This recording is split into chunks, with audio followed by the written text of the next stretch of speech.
Okay, nga pala paalala ko, no? Ang pagbabalensyana o pagdo-double fold o in short, pag wala kang ginamit na overlock o aging, mas lumiliit yung nagiging finished product. Kasi pag double fold o pabalensyana yung ginawa mo, mas kumukonsumo siya ng sewing allowance kumpara dun sa gumagamit ka ng overlock. So maaring ito ay mas lumiit ng konti yung finished product. Okay? Kaya pag magbabalensyana kayo o double fold, mas magdagdag kayo ng additional o bihira yung ituro natin yung ganito. Kasi mas may tendency po itong ganitong overlock.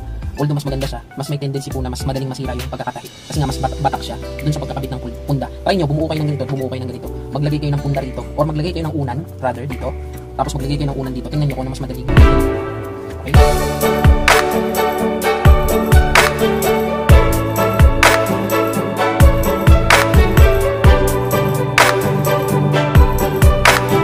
Before we start, make sure to subscribe to this video and hit that notification bell for more updates. Yung proseso ho ng pananahi, standard po yung sukat niyan dun sa tinatawag nating overlap. Kaya hindi ho kayo mahihirapan kung paano ho yung gagawin nating proseso dun sa aming small, yung pinakamaliit, hanggang dun sa XL, pare-parehas po yung gagawin ninyo. Pero wag ho kayo mag-alala, bubuuin po namin ito lahat para ho makita nyo. Pero dito sa video, ang papakita na lang po namin sa inyo is yung dalawang paraan ng pagtatahi ho ng punda. Yung isa ho, gamit lang yung single high speed, kaya ho kung makina nyo portable, wala hong problema. Gamit lang yung single high speed, makakabuo ho kayo ng punda. Yung isang paraan naman po, gagamit po tayo ng single needle, high speed, at saka ho yung ating overlock 4 threads, no? So dalawang makina po yung gagamitin natin. At para ho mapatunayan namin na pareho yung proseso at sukat, ang tatahiin po natin ay isang small at isang XL po, yung ipapakita natin sa video. Okay? So unahin ko na po dito sa small. So ito po yung small. Ayan. So ang unang gagawin mo, kukunin mo lang yung mga dulo, no? Dun sa mga dulo, tutupian lang natin yan. So magdo-double fold ka lang. Double fold o kung tawagin ng iba, clean finish. Ginagawa ito para hindi mo na kailangan mag-overlock o aging dun sa dulo ng tela. Okay? Gumagamit ako ng magnet guide. Ito, magnet guide po yan para humapantay yung pagkakatupi.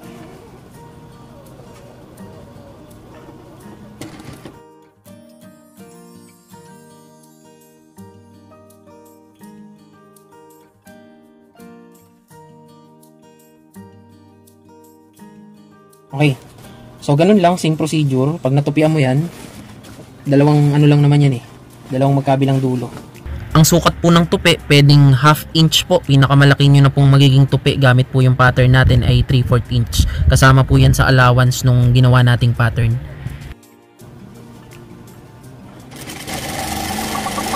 Itong tupi ko ay ano lang to, 3/4 ano ba?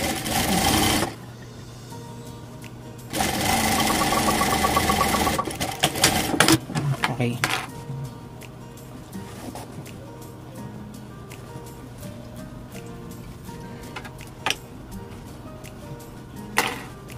So yan, after ho nating matupian ang magkabilang dulo, kunin mo lang yung isang dulo. Ayan. Ito, markingan nyo lamang po yan ng may sukat na 6 inches, marking ho o pikete. Since wala akong pang marking dito, pikete na lang. Okay, tingnan nyo to. Ito yung dulo.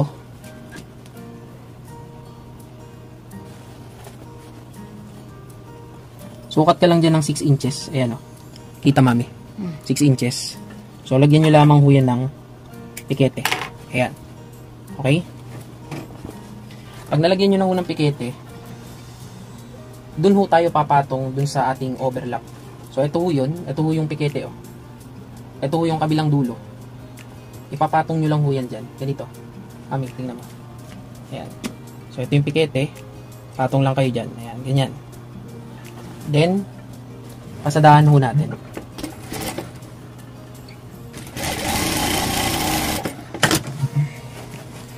Tapos, syempre, dalawa ho yan eh.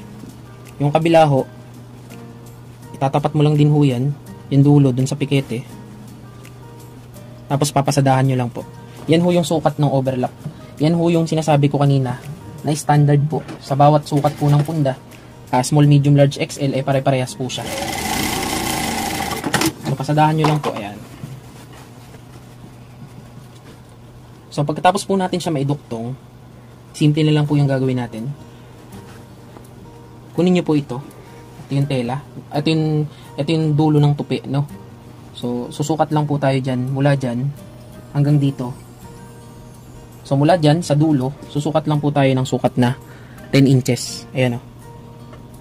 10 inches po, lagyan nyo ho ng pikete o marking. Pikete ho yung gupit. Yan ho. Pikete o nuts, kung tawagin. So, syempre yung kabila, para magpantay ho yan. So, ito ho yan eh. So, ganun din po yun. Susukatin nyo lang po ng 10 inches para ho magpantay.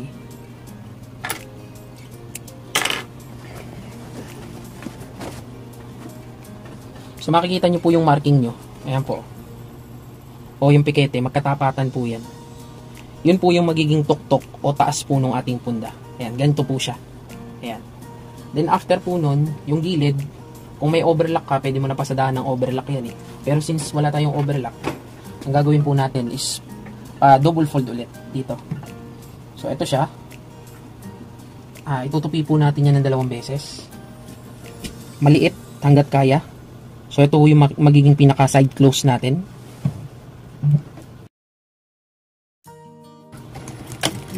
So, pwede rin po balinsyana kung mas sanay ho kayo. Pero ito yung mabilis na paraan dito. Yung double fold din. Ayan.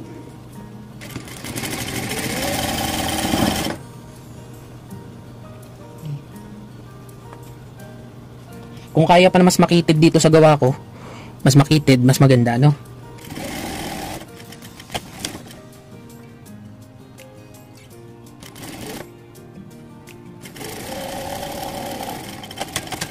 Okay. So, night side close na ho natin. Yung kabila ay ganun din. So, itatapat mo lang yung pinakapikete sa dulo. Ayan. So, ito na yung hangganan ng side seam o side close. So, dito naman tayo mag-uumpisa sa baba. So, ganun din, double fold.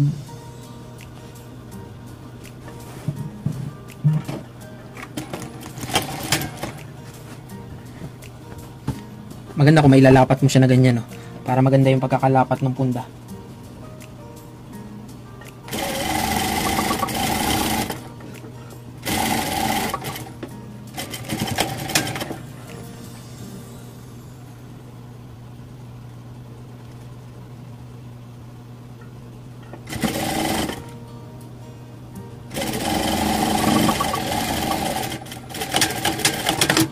Okay. So, yan. Buo na ho yung punda natin. Siyempre, baliktarin lang po natin yan.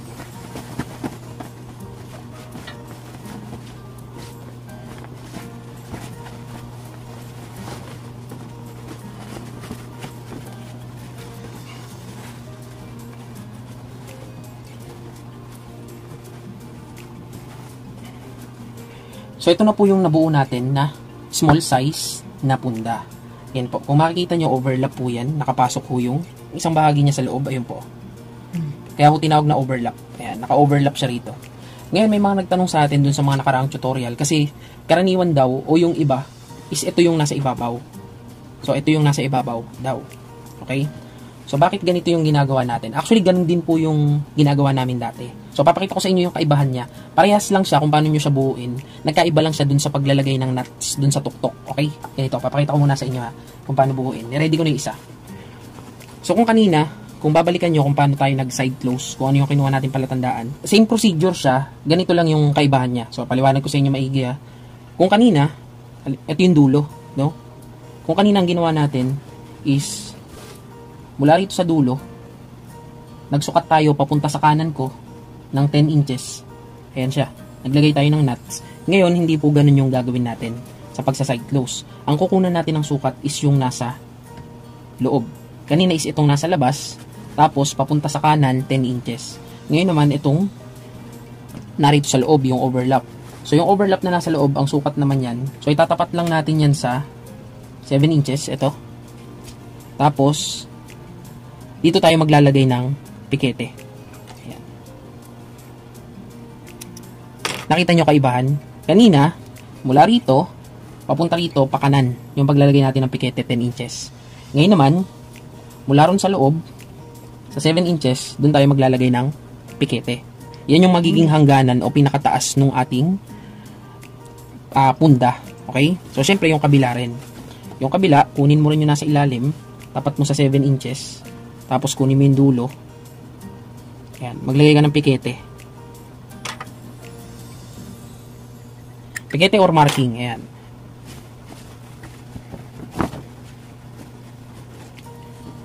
So ayan, kagaya kanina kung mapapansin nyo, yung pikete is diretso siya.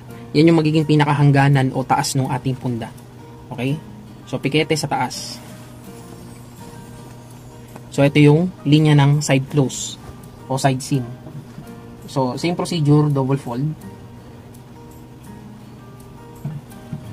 Ito lang yan. Sakto lang yan. Manalig ka lang sa akin.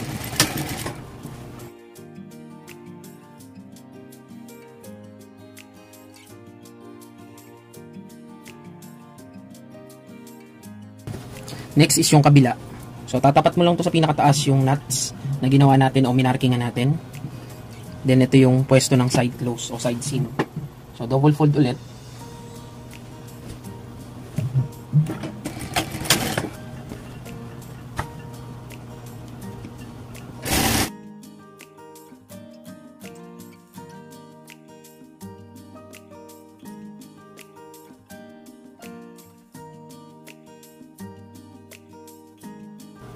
Okay. Nga pala paalala ko, no? Ang pagbabalinsyana o pagdo-double fold o in short, pag wala kang ginamit na overlock o aging, mas lumiliit yung nagiging finished product. Kasi pag double fold o pabalinsyana yung ginawa mo, mas kumukonsumo siya ng sewing allowance kumpara dun sa gumagamit ka ng overlock. So, maaring ito ay mas lumiit ng konti yung finished product. Okay? Kaya pag magbabalinsyana kayo o double fold, mas magdagdag kayo ng additional allowance o sewing allowance dun sa pagkakat. Okay? So ngayon, syempre, baliktarin na natin para makita natin yung kaibahan niya dito sa isa. Okay na? Kita ba kaibahan? Oo. Okay. So, pili ka na lang kung anong mas strict mo o mas korsonada mong diskarte dun sa dalawa. Pero, kaya bihira natin ituro ito. Actually, mas maganda tignan to sa totoo lang. Pero kaya bihira natin ituro ito. Mas tinuturo natin tong isang pag-overlap. Ang issue kasi o problema sa ganito, based on experience to is mas mahirap siya lagyan ng punda. Okay? Kaya bibihira yung gumagawa nito, especially sa nagtitinda. Tingnan nyo paglagay mo rito ng punda, layo mo. Paglagay mo rito ng punda, mas madali ipasok. Kapraso lang yung bubukahin mo para sa overlap. Ngayon dito, tingnan nyo. Bubukahin mo siya, hahatakin mo yung nasa ilalim. Alam nyo naman ng mga mamimili, mga Pilipino, kung maghatak yan, makahatak parang tali ng kalabaw yung hinahatak. So, kaya hindi po ganito, or bihira yung ituro natin yung ganito. Kasi mas may tendency po itong ganitong overlap. Although mas maganda siya, mas may tendency po na mas madaling masira yung pagkakatahi. Kasi nga mas batak siya dun sa pagkakabit ng punda. Try nyo, bumuo kayo ng ganito at bumuo kayo ng ganito. Maglagay kayo ng punda rito, or maglagay kayo ng unan, rather, dito. Tapos maglagay kayo ng unan dito. Tingnan nyo kung ano mas madali lagyan ng unan. Okay? So, yan po yung isa sa mga paraan kung paano magbuo ng punda. Gamit lang yung single needle. Wala tayong overlock. Ngayon naman, syempre, magbubuo rin ng punda si Ate Christy. At ang tatahiin niya naman is yung sukat na XL. So, parehas lang procedure nun. Wala kayong babaguhin maging dun sa mga minarkingan o nilagyan natin ng nuts. Ang kaibahan lang ng gagawin ni Ate Christy is gagamit siya ng overlock. Okay? So, ngayon si Ate Christy naman po yung gagawa. Ayan. So, gagamit naman po siya ng overlock at saka single. So, tingnan nyo na lang kung ano yung mas mabilis at mas madaling proseso para sa inyo. So, ang una niyang gagawin is itong dulo. Okay? Papasadaan niya sa overlock. Yung dalawang dulo na yan. Kanina, ginawa natin direct tupi. Ngayon is o-overlockan niya.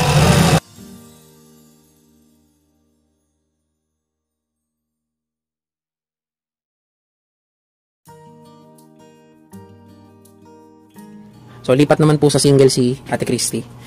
So, ito, kung makikita nyo kanina, yung ginawa natin, maliit. Small lang yun Ito, XL. So, ito yung in-agingan natin. Kanina, diretso double fold yan. Ngayon, single fold na lang. Kasi may aging naman na. So, mas mabilis tupian yan. Saka mas mabilis yung proseso. Para sa akin, Saka isa pa, pag naka-overlock, mas tipid sa sewing allowance. Hindi siya makonsumo. Kasi ang pagbabalansyana o pagdo-double fold, kumukonsumo ng malaking sewing allowance. Actually, doble ng sewing allowance o yung dinadagdag mong sukat sa pattern. Sa mga pattern na tinitinda natin sa Shopee, laging kasama sewing allowance. Hanggang half inch ang sewing allowance namin. So ngayon, kung magkakaroon ka ng pagbabalansyana o didiskarte mo ng pagbabalansyana o double fold, kailangan mo magdagdag ng another half inch or 1/4 Depende kung gaano kalaki yung magiging tupi mo. Ayan. So, kung makikita nyo, nagiging parehas lang yung proseso nito. Ang kaibahan lang is dalawang makina yung gagamitin natin dito. So, sabi ko nga, kayo na yung mag-decide kung ano yung mas mabilis para sa inyo. Kung ano yung mas madaling paraan para sa inyo. Kung yung pag-overlock ba o pag-double fold.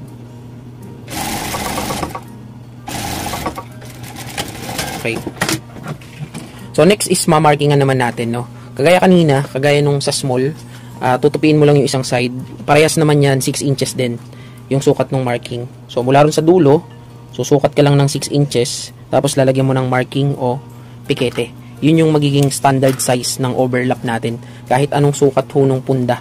Hindi ko po alam sa iba. Base nga mo muna. Hindi ko po alam sa iba kung ano po yung diskarte nila. Pero, kami po is 6 inches po yung overlap namin. Kasi sa iba, is tinitipid po yan eh. Pwede yung tipirin yan eh para ho mas maliit po yung konsumuhing tela. Halimbawa po, pag ginawa mong 4 inches lang po yung overlap, mas liliit yung konsumo mo sa tela. Pwede po yun. So ayan, kung makikita nyo, is tinapat lang naman ni Ate Christy yung, ito yung pikete. Oh. Ito yung pikete. Ayan, tinapat niya lang yung kabilang dulo. Itapat mo nga sa pikete. So kung makikita nyo, kagaya kanina, ayan yung pikete. Oh. Ano yung pikete? Ayan. So, ito yung pikete. Tinapat niya lang dun yung isang dulo. Okay. So, ito rin. Ganun din. Nasa yung pikete mo? O, ito yung pikete. O. Ayan. So, itatahi niya lang yung isang dulo ng tela doon. Yan yung magiging overlap nga natin. Ulitin ko po ang standard size po o sukat ng aming overlap is 6 inches po. Kahit anong sukat po nung punda. Small, medium, large, XL, 6 inches po yung sa amin. Kasi ho, pag 4 inches or 5 inches lang ho yung overlap, parang sa amin ho, nakanganga po siya pagka kinabit mo sa unan pala. Pagka yung punda, kinabit mo na sa unan, parang nakanganga. Then ito, markingan mo na lang dyan, tapos i-one shot mo na sa overlap. So ngayon, gagawin po natin is magmamarking po tayo o maglalagay ng nuts para dun sa hangganan ng side seam. So, pwede nyo po gawin yung magkaibang diskarte na tinuro po namin kanina. Pero this time po, susundin namin yung parang mas okay sa kanya, which is yung nasa loob po yung maiksi. So, 10 inches po yung sukat. So, mula rito, ito yung duktungan, mami. Lagyan mo na ng pikete. Mula rito, ayan, ito po yung duktungan, yung overlap. Susukat ka ho ng 10 inches po. So, yan po yung magiging pinakataas po nung ating punda. So, sa kabila ay ganun din.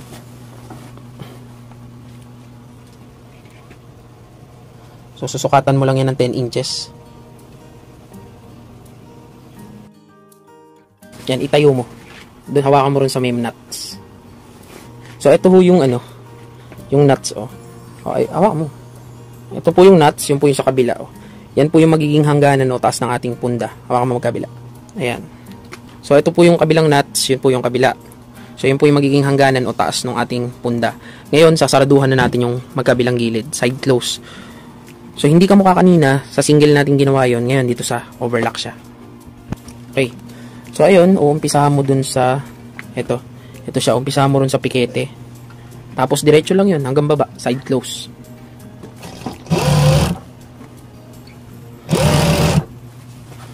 Ang kagandaan lang dito sa pag-overlap, mas madali siya.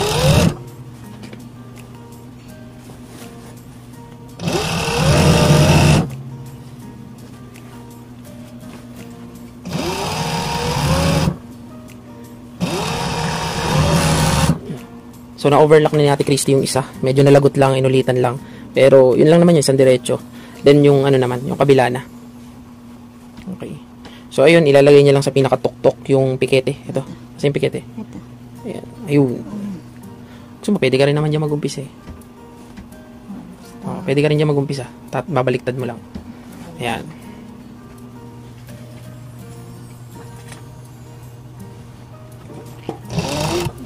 Okay, good job. So, ayun, ganun lang. Isang diretso lang po yan, no? Hindi kayo mahihirapan. Basta masundan nyo yung mga marking o pikete na ginawa natin. Hindi na komplikado yan.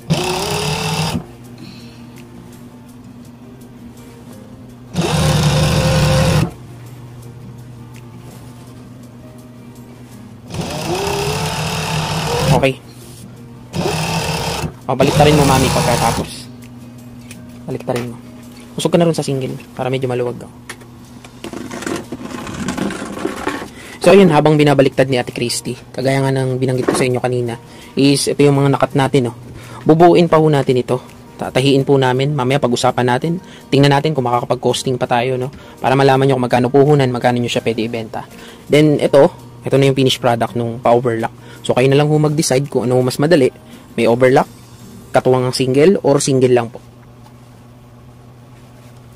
Napakalaki ho ng punda na XL. Actually, hindi ko sure kung may mga unan na ganito eh. Kasi, ang unan namin, pinakamalaki large. Pero ito yung finished product niya, 20 inches by 30. Yan, napakalaki po niyan, no.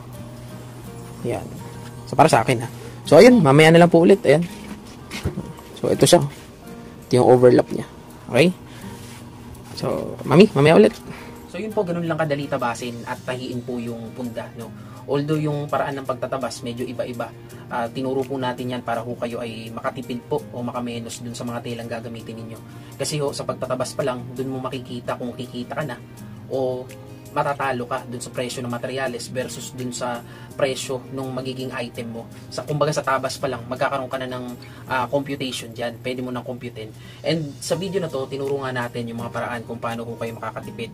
At the same time, yung pananahi po, itinuro naman po natin sa inyo yung pagkakapare-pareho nila mula dun sa small, mula dun sa small, medium, large at XL, lalo na ho dun sa mga ganito na pa-overlap, pare-pareho naman po ng sukat yung magiging marking o nuts nyo dyan para mabuo siya. Ang kaibahan lang po niyan is yung lapad at haba, pero yung overlap po niya is standard po yung sukat. Ito ho ay sukat po namin, hindi ko po alam sa iba kung ilan po yung nagiging sukat sa overlap nila. Pero yan po yung naging finished product natin. And syempre kung nagustuhan niyo po itong ating video, huwag niyo po kakalimutan like, share, comment, and subscribe. Bukod po doon, siguro sa dulo ng video, idagdag na lang po natin, lalagyan po natin to ng basic o simple costing para naman po magkaroon ho kayo ng idea kung magkano yung naging puhunan po namin dito at magkano mo siya pwede ibenta. At syempre, para malaman mo na rin kung pwede ka kumita sa pananahi po ng punda. At ayun po, magpapaalam na po ako. Ako po si Mel Buenaventura ng Team Buenaventura, si Ate Christy. Ang katuwang natin sa paggawa ng ating sewing tutorial video. Magpapaalam na po kami. Kung bago ka pa lang sa YouTube channel namin, like, subscribe, and comment. Click mo na rin ang bell button. See you sa next video. Bye-bye. Thank you for watching. Bye!